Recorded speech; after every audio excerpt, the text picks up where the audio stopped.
দূর থেকে দেখলে মনে হবে এ যেন রূপকথার এক নৈসর্গিক ক্যানভাস। নেত্রকোনার সীমান্তবর্তী দুর্গাপুর উপজেলার চণ্ডীগড় ইউনিয়নের সবুজ ঘেরা শাখায়া চণ্ডীগড় গ্রাম। তবে এই চোখ জুড়ানো শান্ত প্রকৃতির আড়ালেই লুকিয়ে আছে এক সংগ্রামী মানুষের ঘুরে দাঁড়ানোর গল্প।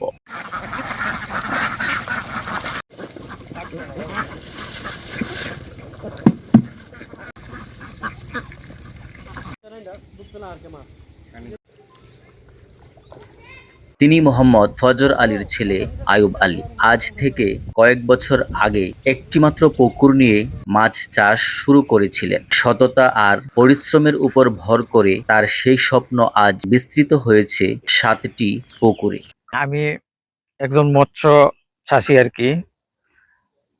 আমি প্রায় 13 বছর আগে একটি পুকুরে অল্প কিছু মাছের পোনা ছাড়ছিলাম। তারপরে বছর শেষে দেখলাম এটার মধ্যে মোটামুটি লাভই আছে।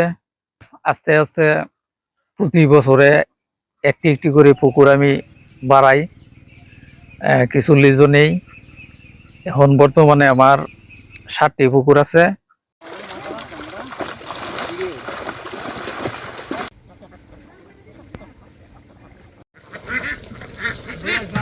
আয়ুব আলীর এই সাফল্য শুধু তার নিজের ভাগ্যই বদলায়নি, আলো ছড়িয়েছে পুরো এলাকায়। তার সমন্বিত খামারে এখন নিয়মিত কাজ করছেন 5 থেকে 6 জন স্থানীয় শ্রমিক, যাদের পরিবারের রুটি রুজির প্রধান ভরসা এখন এই উদ্যোক্তা। আয়ুব আলী বাড়ি আমি প্রায় 4-7 বছর ধরে কাজ করতেছি। মাছের দিকে আছে 5-7টা হাঁস আছে, গরু আছে। এটির মধ্যে কাজ করি আমরা অনেকজনই ভালো উপকৃত হয়েছি। আমরা বছর শেষে প্রায় আমরা এর কাছে 1-2 লাখ টাকা পাই। সরকারের কিন্তু আরো কিছু সহযোগিতা পাইলে হেয়ার ব্যবসাটা একটু বড় হইতো, আমরা আরো মানুষের কাজ করতে পারতাম। পোলাপানি আমরা কাজ কাম করি, আমরা তারা চলতে সহজ হইতো। আমরাও সরকারের কিছু সহযোগিতা পাইলে আমরা আরো কর্মজীবী আরো লোক বাড়াইতে পারতো। তাছাড়া পুকুরে মাছের পাশাপাশি হাঁস পালন করায় কমেছে উৎপাদন খরচ, বহুগুণ বেড়েছে লাভের পরিমাণ। মাছ চাষের পাশাপাশি মাঝে মাঝে ইউটিউবে দেখি যে মাছ চাষ আর হাঁসের খামার একসাথে করা যায়। তো আমি 300 হাঁস এখন বর্তমানে আমার আছে।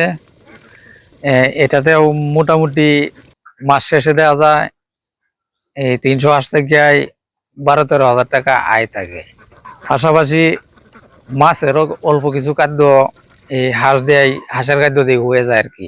গরু আছে আল্লাহর রহমতে 2টা, এটিও মোটামুটি আমার উন্নতির দিকে নিয়ে যাইতেছে। এই পুকুর থেকে বছর শেষে প্রায় 15-16 লক্ষ টাকা আয় হয়। এই কাজ করে আমি এখন মোটামুটি আল্লাহর রহমতে মোটামুটি সফল। তাছাড়া আমার এখানে কাজ করে এরকম 5-6 জন লোক আমার দ্বারা, তারারও একটু উপকার হইতেছে। বছর শেষে তারাও এখান থেকে দেখা যাইতেছে মোটামুটি আমি একটা হিসাব করলাম তাদেরকেও 5-6 লক্ষ টাকা দিতে হয়। এগুলা করিয়া মোটামুটি আল্লাহর রহমতে ভালোই চলতেছি। সরকারি কোনো সহযোগিতা পাইলে আমি আরেকটু এগিয়ে যেতে পারতাম আর কি। আয়ুব আলীর এমন সাফল্য দেখে উৎসাহিত হচ্ছেন এলাকার অনেক বেকার যুবক। সচেতন মহলের মতে সঠিক নির্দেশনা আর সরকারি পৃষ্ঠপোষকতা পেলে আয়ুব আলীর মতো উদ্যোক্তারা দেশের মৎস্য ও প্রাণী সম্পদ খাতে রাখতে পারবে আরো বড় ভূমিকা।